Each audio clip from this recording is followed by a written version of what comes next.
Hi, and welcome to The Final Wake Up. I'm your host, Madison Palika, holistic health coach, certified heart math mentor, published author of a #1 Amazon new release, and creator of ebooks and courses that help you become the best you possible. I am passionate about bringing light to a world full of darkness and confusion. After becoming deathly ill, as well as severely anxious, and having doctors give me no solutions, I had to find my own way to health. I was mind blown by the things that I was finding, and I became obsessed with helping other people find health and happiness outside of the system too. I'm here to help you become happy and empowered so that you can also live a life full of meaning. You will love The Final Wake Up if you're ready to dodge the traps that this world has set for you. If you want more, you can head to my Instagram page at madison.palika. Join my club at the link in my bio to be the first one to know about sales, product launches, life updates, and to get early access and discounts. And now, on to today's episode. Hi guys, welcome to another episode of The Final Wake Up. This episode is going to be a response kind of to my last episode. Mostly it's a response to the responses I got to the last episode, if that makes sense. So I want to respond to some of the messages or comments that I got or that I saw under the podcast, whether it was on YouTube or just comments to some of the Instagram clips that I shared. There were some very interesting, some laughable things that happened, but I just, I'm a proponent of the freedom of speech. I don't want to block anybody. I don't want to delete anybody's comments. I fully believe everyone should be able to express their own opinion and, come to their own conclusions. But that said, I don't know. Maybe it's like a waste of energy for me, but I really like responding to these kind of comments and just like telling my piece. The truth, telling the truth, really. So there were some things that came up that I just want to talk about. So I have in my journal a couple of things that I noticed, and I'm just going to talk about. There's about 9 points that I have. So I had a couple of questions. One of my questions being, when it comes to this conspiracy space, especially when you're looking at symbolism and numerology, how many things realistically are actually nefariously planned versus like how many things look sketchy but are actually due to some very logical reasoning, like a practical reason, and how many things are simply a witch hunt, like just searching for something that makes sense or some number that works to the inner narrative you have of, I think this could be bad, let me find something. So like going on a witch hunt to find some name or some phrase that has some type of certain numerology that you can be like, aha, there it is. Told you it was bad. Like this phrase, if it's spelled this way, has this number. And I think that it's a mix of all of them. Like one of the first clip that I posted is Susan talking about the Trump Towers and how he says that there's 66 floors and in reality there's like 58 floors or something like that. Somebody commented on the post and said that they worked, I don't remember what they said they worked in, but they had experience with, I think, buildings in New York. And they said that there's like a certain height to each floor. And if it goes beyond that height, then like the flooring numbers get twisted, like it goes differently. Maybe I should just pull it up and read it because, oh man, I don't know where my phone is, my iPhone.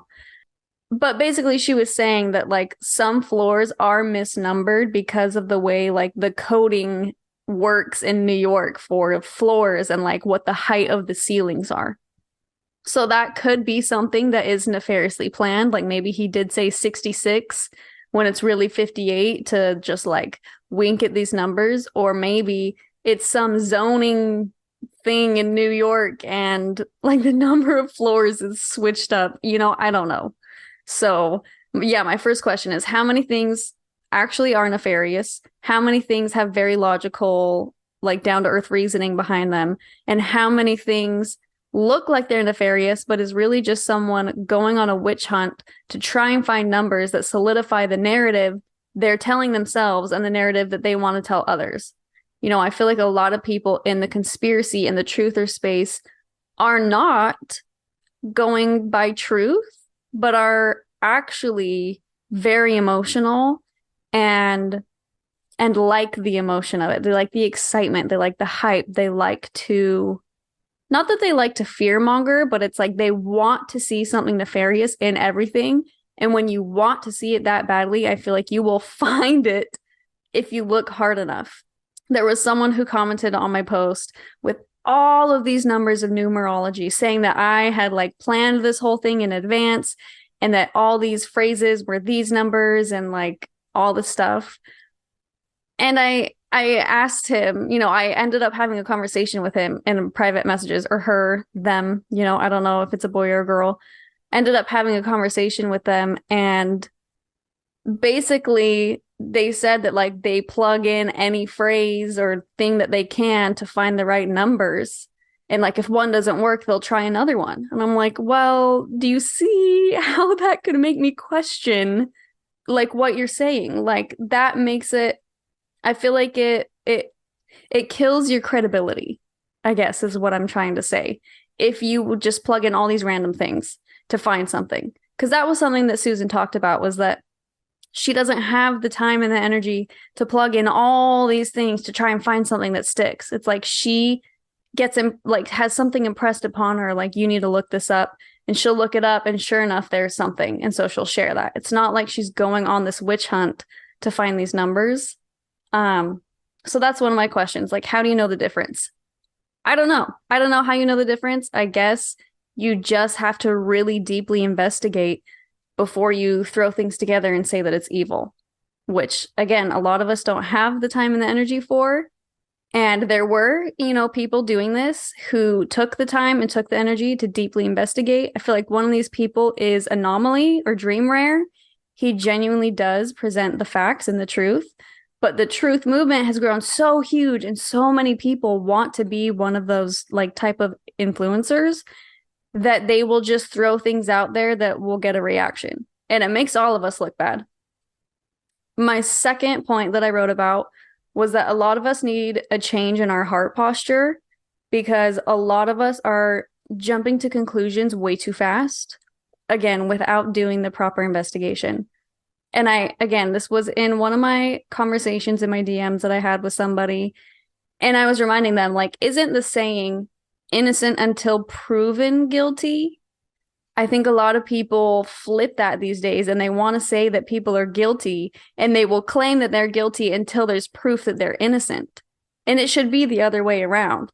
So, yeah, my question is like, okay, you have these claims or these accusations against me or Susan or anybody else. Where is your proof? Where is your proof? How solid is it? Why did you come to this conclusion? Like, take me along those steps. See if I can see what you're seeing. But if you don't have any steps or any proof, how is anyone supposed to believe what you're saying? And then how do you call yourself a truther, you know? And I feel like it gets into the weeds when it comes to some of these symbols, which, again, I do look for these same symbols. I understand the suspicion and the paranoia around it, but it's things like some things genuinely just happen naturally. Like one of the things people pointed out that they thought was sketchy of me is that in one of my wedding photos, my hair is like going over my face and the shadows on my eye like this. It's very dark right here, so it looks like I have one eye showing. I totally understand the paranoia. From my view, I think it's a beautiful picture from my wedding day, which I will always cherish. I part my hair in the middle, and on that day, I did a very deep side part. My hair's not used to that, and a lot of the time during the day, that chunk of hair fell forward in front of my face. Like, yeah, like it's a side part. Imagine you're taking pictures, and I'm leaning like this, and there's a shadow, and my hair is coming down, and it's parted over here. It's like a little swoop, you know? So things just happen. Sometimes your hair's in front of your eyes. Sometimes people do this with their hands when they're talking, just because people like fumble with their hands. Yes, definitely keep an eye out for it. But like, if that is what you're staking your entire claim that someone is a Satanist on, I think maybe you need a little bit more evidence than just this one photo of their eye being covered with a shadow or their hands in a certain position, you know? It's like, yeah, maybe add that to your list of evidence, but there should be a list. Like, that shouldn't be what you're staking your claim on. So, some of my questions are you immediately labeling people? Are you giving them the benefit of the doubt? And are you genuinely doing a non biased investigation to find their character by looking at their behaviors, their patterns, their relationships, who they talk to, that kind of stuff? And if you're not doing any of that and you're just immediately labeling people derogatory terms, you need to change your heart posture. And again, some of these people aren't Christian, so they don't care.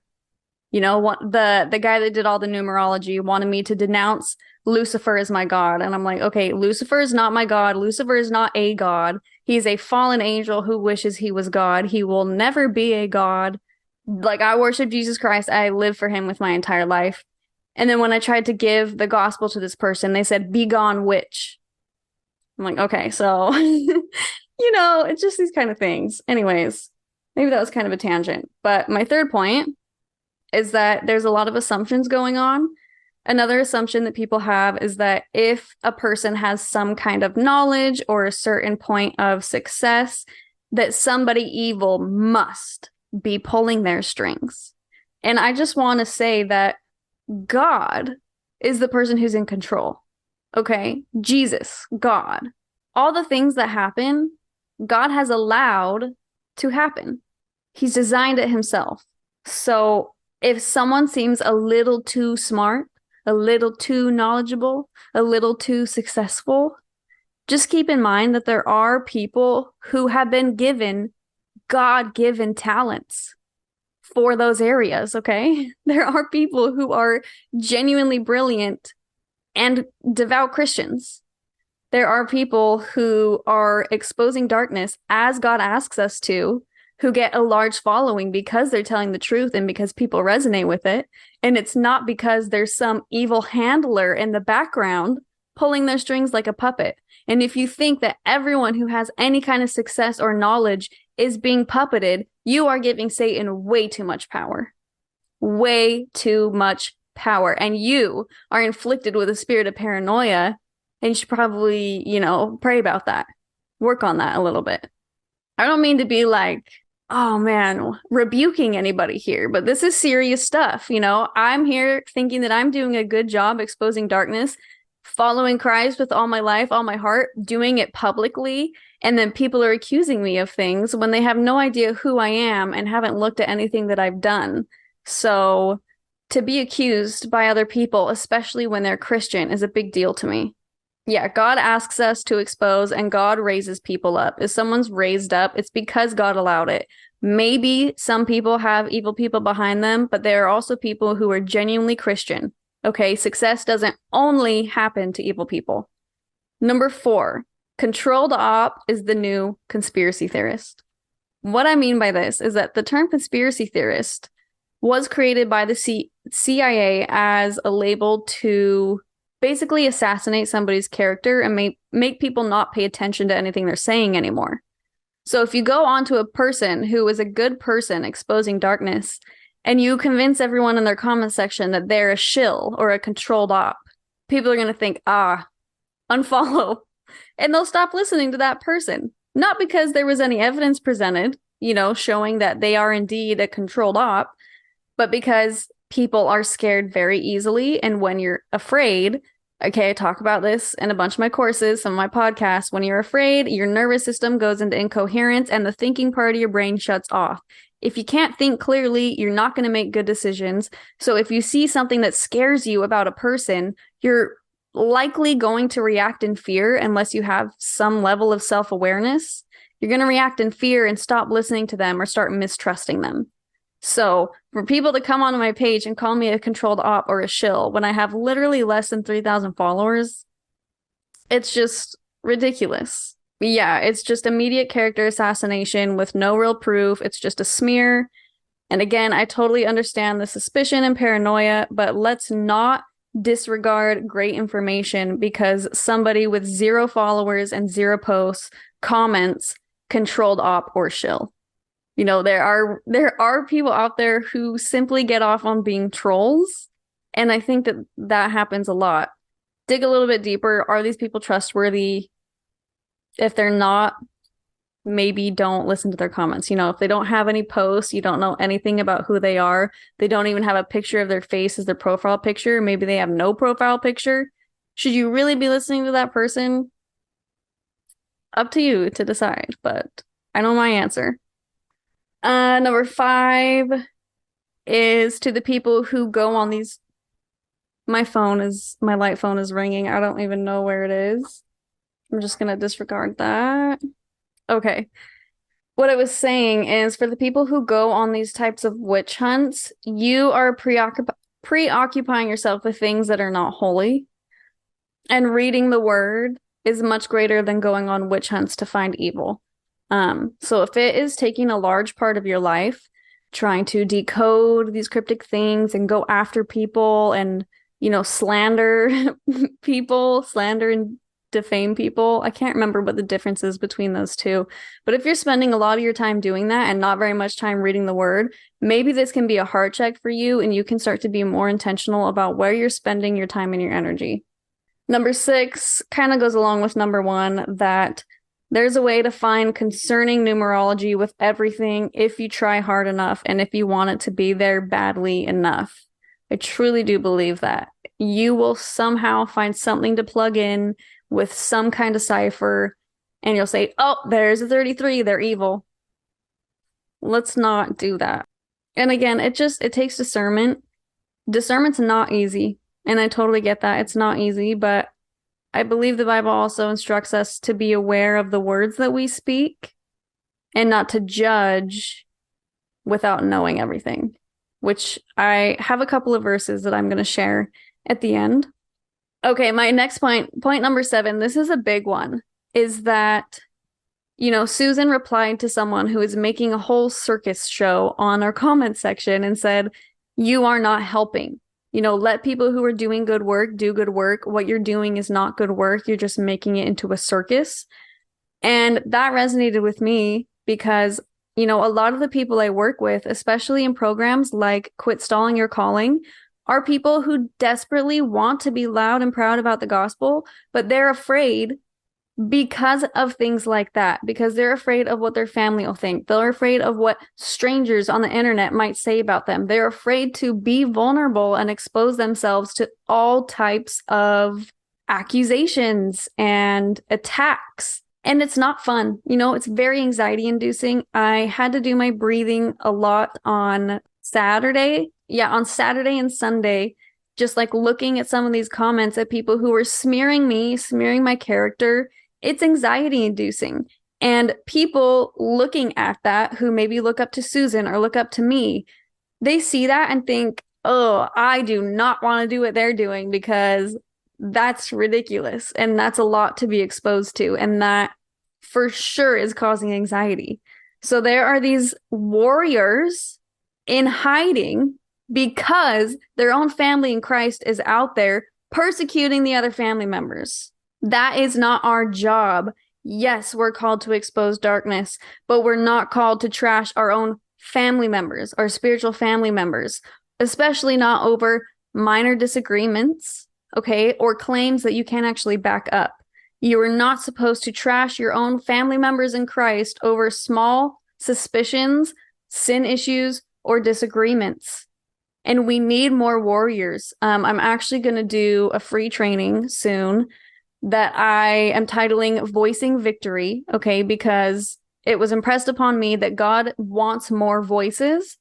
And I have a whole podcast I recorded about that. I haven't released it yet. I'm going to do a free training, but God wants more voices. He wants more people to be speaking out, to be loud and proud, to be exposing the darkness, to be getting the gospel out there for people to see, especially people who are not already Christian. You know, he wants to save people. And when Christians are attacking other Christians, people on the outside look at that and think, that is exactly why I don't join Christianity. That is exactly why I don't follow Jesus, because this is what his followers are like. I don't want followers of Jesus to be that way. I don't want to be getting attacked by fellow Christians. Like, it's low-key embarrassing. Like, why are we acting this way toward each other? A Christian posts a great video with great information, and all you want to do is say, you posted a photo where you had one eye, so I'm going to disregard every other single post of yours, and I'm going to say that you're evil and you're a satanic deception because of that one photo. Meanwhile, my whole profile is about Jesus. It's not chill. It's not going to fly, and God sees that stuff. I'm not here to judge. God is. You're not here to judge either. God is. God knows our hearts, but we got to check our hearts sometimes, because sometimes they're not in the right place. Point number 8, not everything is always nefarious. Sometimes, like, for example, this is a personal example. I know that people look at checkerboard floors and immediately think masonry, because obviously that is one of their symbols. But people do use that outside of masonry. You know, personally, I think that black and white checkerboard tiles in a bathroom is the cutest aesthetic. And it sucks that, like, I almost feel like I couldn't do that, because if I were to ever post photos of my bathroom, people would say, oh my gosh, she's a Freemason. When in reality, I love the aesthetic. You know, it's like, at what point are we taking symbolism and like reading into things too far and labeling people based on things that are totally natural? Point number 9 is just expanding a little bit more on Christians attacking other Christians. I feel like I've kind of already pointed this out, but I do feel like there are Christians out there who have selective hearing or selective seeing. Like having selective attention when it comes to judging another person, which, you know, I already said we're not called to judge. God is the ultimate judge. But yeah, there's this selective attention, and then using that selective attention to accuse another, you know, loud and proud Christian of being a controlled op or a satanic deception. I got accused of being a man. Okay. I got accused of my husband being a female. Susan got accused of being man, and we got accused of being actors, male actors who play females, and that we play different roles. Like, we play different people. And, you know, I've seen that conspiracy go around. I don't know if it's true. I can't prove it. It's very interesting. I think that maybe there are, you know, maybe actors that could play different characters. You know, I don't know. But someone said that me and Susan were actually men and that we are actors. And so when I messaged this person, she responded with, "Hi, Nina." Like the name of one of these actresses or actors, because I'm a man apparently. And I also got accused by another Christian account of having the Antichrist spirit.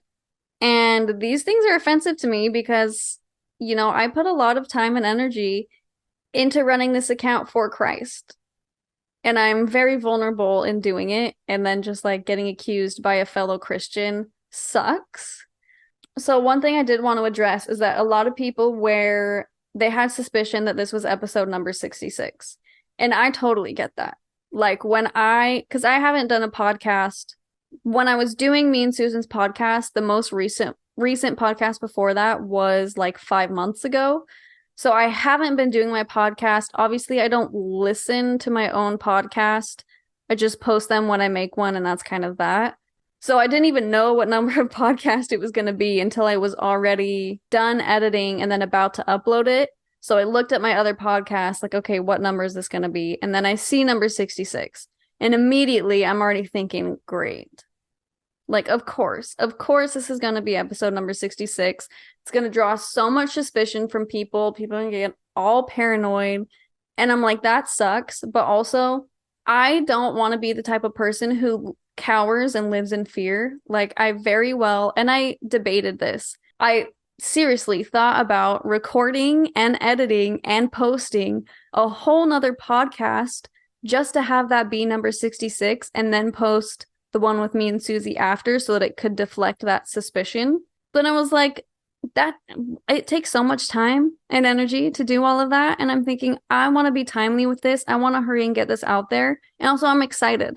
So, whatever, if it's episode 66, like, of course, but I'm going to post it. I, again, totally, totally understand why that raises concerns for people. It sucks that it's number 66, but that's just what happened. And in one of the clips I posted, again, the one talking about Trump and the 66 floors when it was really 58 floors, maybe he did that for the numerology. Maybe it was one of those weird New York floor coding things. Excuse me, I don't know. But then I was explaining to someone why this is number 66. And I was saying, technically, this is episode 67. But way back in last February, K of 2022, episode 49, I posted about Baby Steps Fellowship, which is that group that I mentioned on the podcast with Susan that I don't really do anymore. So I made a podcast about that, and then I decided to add things onto the group. And since I had already posted that podcast episode, I decided to do 49.5 as like a bonus add-on explaining the things that I had added onto that group. So technically it is episode 67, but it's listed as episode 66. And of course, when I gave that explanation, people said, well, isn't that funny? Like, you were just saying that Trump used these numbers for the numerology and like to give the Masonic wink, and now you're doing the same thing. And again, I get that, but honest truth, it just happened to be that podcast episode. Me and Susan have not been planning this for years in advance. That was one of the things someone said, like, oh, these people plan things for generations. Of course you could have planned it a year ago. I don't know what to say. It's not true. We didn't plan it. I have my emails with her from about like a month ago when I reached out and offered her to come on. So whatever. If you really need the receipts, I can give you the receipts. But you don't have to trust me. But that is my honest truth, is that it happened to be episode 66. And that sucks, but whatever. Again, the photos with my eyes covered. One was from my wedding day. Another one that they said was suspicious was a mirror selfie. And I'm holding my phone in front of my face and this eye is covered because I'm peeking out from behind my phone. So if you want to read something into that, I guess you could do that. But I think a lot of people take iPhone mirror selfies like that. Another one that they said was suspicious was a picture of just one of my eyes. And you'll see in this video, my eyes look like they're brown. In truth, they are hazel, but the green shows up better in the sun. So in my bedroom, the sun was reflecting off of my mirror, like just a little circle. And so I placed my eye in the circle. And my eyes, when they're in the sunlight, look fabulous. Okay, they don't look brown anymore. They look like green and golden, and they're very pretty. So I took a picture of my eye, very artistic, edited it, and then I used this picture like while launching one of my programs, just because I think it went with my feed. It was, aesthetic. I liked it. And so they used that to say, this is Masonic. You're using the symbolism. Again, I totally get like why you think that that's weird. I ask again that you would investigate the rest of my content and not judge my character and who I am based on a photo of my eye. And I also want to say that eyes themselves are not evil.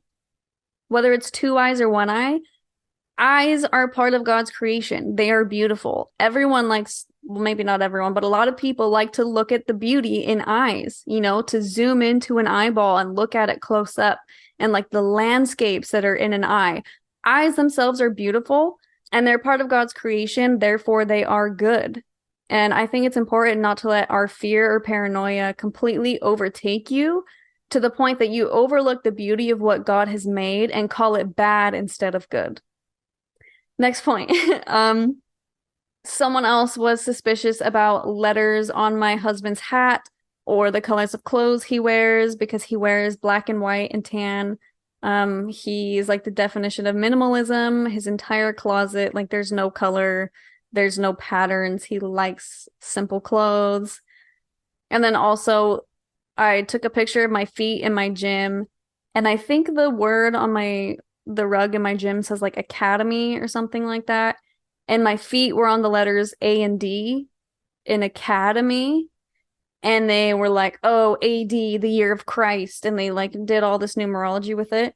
Sometimes genuinely things just happen.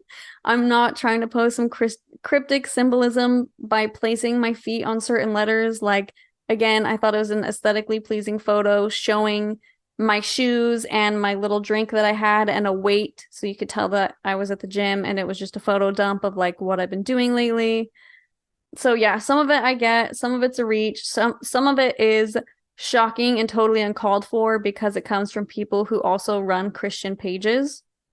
I just can't believe the selective attention and the complete disregard of the character of all the rest of my content, including the pinned videos on my page talking about Jesus, talking about a word for Gen Z, talking about the gospel, talking about God's purpose for our life, and disregarding all of those things, dismissing it, and then accusing me of having the Antichrist spirit because my feet happen to be on certain letters on a rug in my gym. Another accusation was that I post photos with my tongue out, and me and my husband have been doing this like pretty much since we met almost 3 years ago now. And we take this photo where we stick our tongues out like this and we touch the tip of our tongues, and it's just a joke and it's become like a tradition. So we do it all the time now. So someone commented on one of those photos and appealed to Isaiah 57:4 that says, "Whom are you mocking? At whom do you sneer and stick out your tongue?" Which, in the context and reading this verse, in my interpretation, it's referring to people who are being disrespectful or have like rebellious behavior, people who are working against God. I don't think that it necessarily refers to the literal sticking out of the tongue. And like, if someone sticks out their tongue in a picture, then it's like, oh, that's Satan, that's satanic. Yeah, I just don't think that that's true in a pose for a picture. And I don't think that it's speaking literally there. Though I do know that there is that like Hindu god or someone that like poses like that, and Einstein posed like that. I don't know. I don't know. Those things kind of get into the weeds for me. I'm not going to take any serious accusations because someone has a photo sticking their tongue out. It's a very common pose. So yeah, anyway, I think that's my piece. I really just truly can't believe the way Christians will go to war with their own spiritual family members based on selective attention and selective information. It's really sad and it's hurtful. I think I'm doing a good job, and it sucks to have that kind of accusation against me. But that said, I do really appreciate we've gotten some awesome feedback, awesome comments from people on the YouTube and just like in my DMs and comments in general. It was awesome recording with Susan. A lot of you have asked about a future episode. We definitely will do one. I want to record her testimony. She apparently hasn't shared it anywhere before, and that is an honor for me to be able to be a part of. So we definitely will do an episode in the future. Hopefully, gain a closer friendship and keep working together. But I do want to leave you guys with some verses that I think are very timely and very potent in regards to this podcast and just like the controversy over on my Instagram page. First one is Romans 16:17. These are all going to be NIV version. And it says, "I urge you, brothers and sisters, to watch out for those who cause divisions and put obstacles in your way that are contrary to the teaching you have learned. Keep away from them." So I personally, in my head, have little red flags over the pages and the people who have Christian in their bio but attacked me and accused me of being controlled op or Antichrist. Again, I don't think that people in the family of Christ should be causing these divisions amongst themselves and attacking their brothers and sisters in the faith on like baseless conspiracies. Second one, Romans 14:5-6. It says, "One person considers one day more sacred than another. Another considers every day alike. Whoever regards one day as special does so to the Lord. Whoever eats meat does so to the Lord, for they give thanks to God.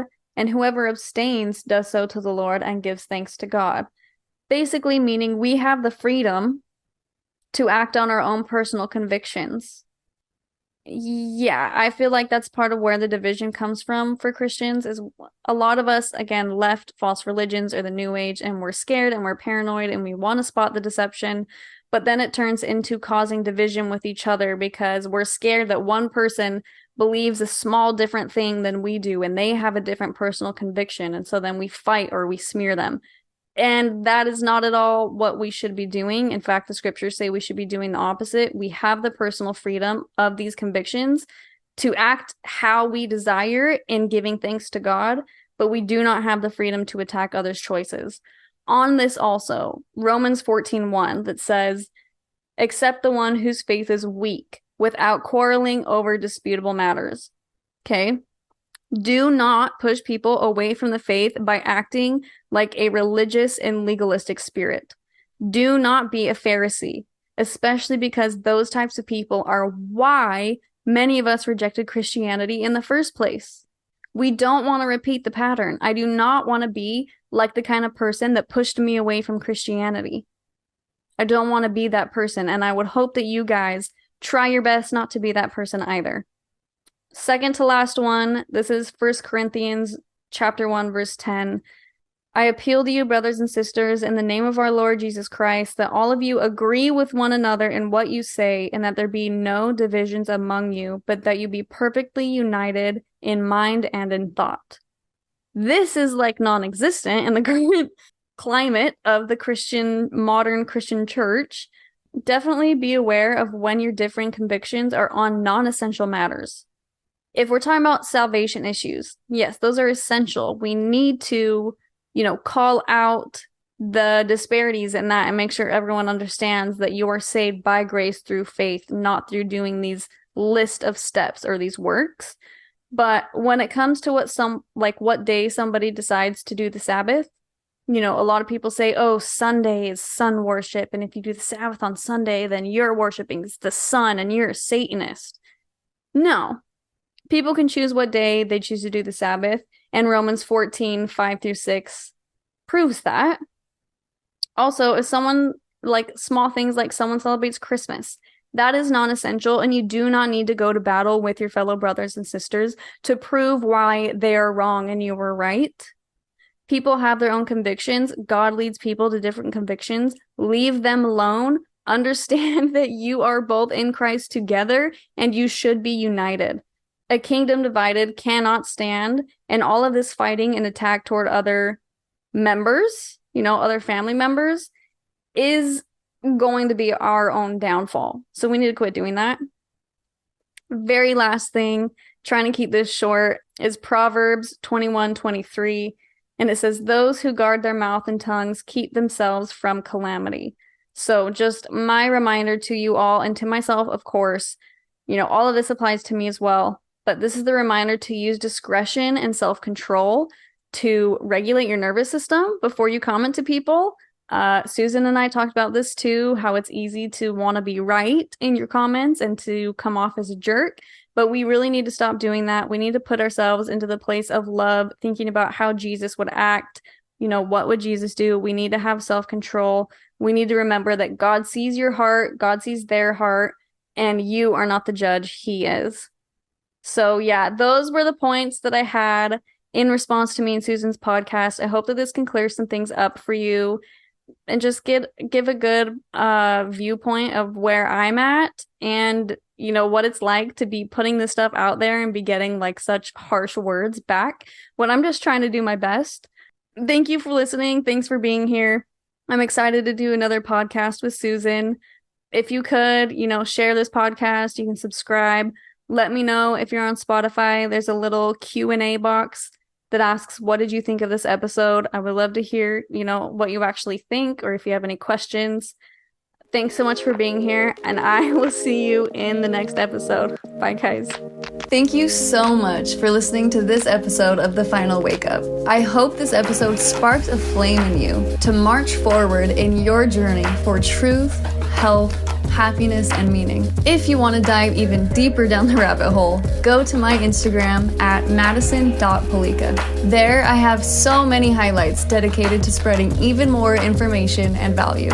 You can also join the club with my email list, linked in my bio, to stay up to date on all the latest news, sales, and new offerings. Or if you want to talk to me personally, please send me a DM. I would love to hear from you. If you love this episode, please subscribe, rate, and leave an amazing review. Bonus points if you share this to your story and write what you learned. Tag me in it so that I can connect and see how this has actually helped you. If you know somebody who would really appreciate this, or somebody who desperately needs to hear what I talked about in this episode, please send this to them. Together, we can bring light to this world full of confusion and help people thrive. Thank you, and see you next time.